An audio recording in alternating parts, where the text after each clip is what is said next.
അനധികൃത മീൻപിടുത്തവുമായി ബന്ധപ്പെട്ട് സംസ്ഥാനത്ത് ഏറ്റവും കൂടുതൽ പിഴ ചുമത്തിയത് കാസർഗോഡ് ജില്ലയിൽ 2023-24 സാമ്പത്തിക വർഷം 68 ലക്ഷം രൂപയാണ് കാസർഗോഡ് ജില്ലാ ഫിഷറീസ് വകുപ്പ് പിഴ ഇനത്തിൽ പിരിച്ചെടുത്തത്.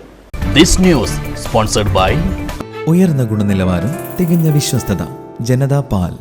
കടലിലെ രാത്രികാല പട്രോളിംഗ് ശക്തമാക്കിയതാണ് പിഴ വർദ്ധിക്കാനുള്ള പ്രധാന കാരണം. ഇതാദ്യമായാണ് കാസർഗോഡ് ജില്ലയിലെ ഫിഷറീസ് വകുപ്പ് ഈ നേട്ടം സ്വന്തമാക്കുന്നത്. 40 ലക്ഷം രൂപ പിഴയിനത്തിൽ ഈടാക്കിയ എറണാകുളം ജില്ല 2ാം സ്ഥാനത്തും 36 ലക്ഷം രൂപ ഈടാക്കിയ തൃശൂർ 3ാം സ്ഥാനത്തുമാണ്. രാത്രികാല ട്രോളിംഗ്, ലൈറ്റ് ഫിഷിംഗ്, പേഴ്സീൻ വലകളുടെ ഉപയോഗം, ലൈസൻസോ പെർമിറ്റോ ഇല്ലാത്ത മീൻപിടുത്തം, ഷോർട്ട് ട്രോളിംഗ്, ചെറുമീനുകളെ പിടിക്കൽ, പെയർ ട്രോളിംഗ് എന്നിവയുൾപ്പെടെയുള്ള കുറ്റങ്ങൾക്കാണ് പിഴ ചുമത്തുന്നത്. 5000 രൂപ മുതൽ 2.5 ലക്ഷം രൂപ വരെയാണ് പിഴ. 280 മുകളിൽ HP എഞ്ചിൻ വരുന്ന വലിയ ബോട്ടുകൾക്കാണ് 2.5 ലക്ഷം രൂപ പിഴ ചുമത്തുന്നത്. രാത്രികാല ട്രോളിംഗിനാണ് കൂടുതൽ പിഴ. കാസർഗോഡ് ജില്ലാ ഫിഷറീസ് വകുപ്പ്, കോസ്റ്റൽ പോലീസ്, മറൈൻ എൻഫോഴ്സ്മെന്റ് വകുപ്പ് എന്നിവ സംയുക്തമായാണ് രാത്രിയിൽ പട്രോളിംഗ് നടത്തുന്നത്. കർണാടക ബോട്ടുകളാണ് നിയമലംഘനത്തിൽ കൂടുതലും ഉൾപ്പെട്ടിരിക്കുന്നത്.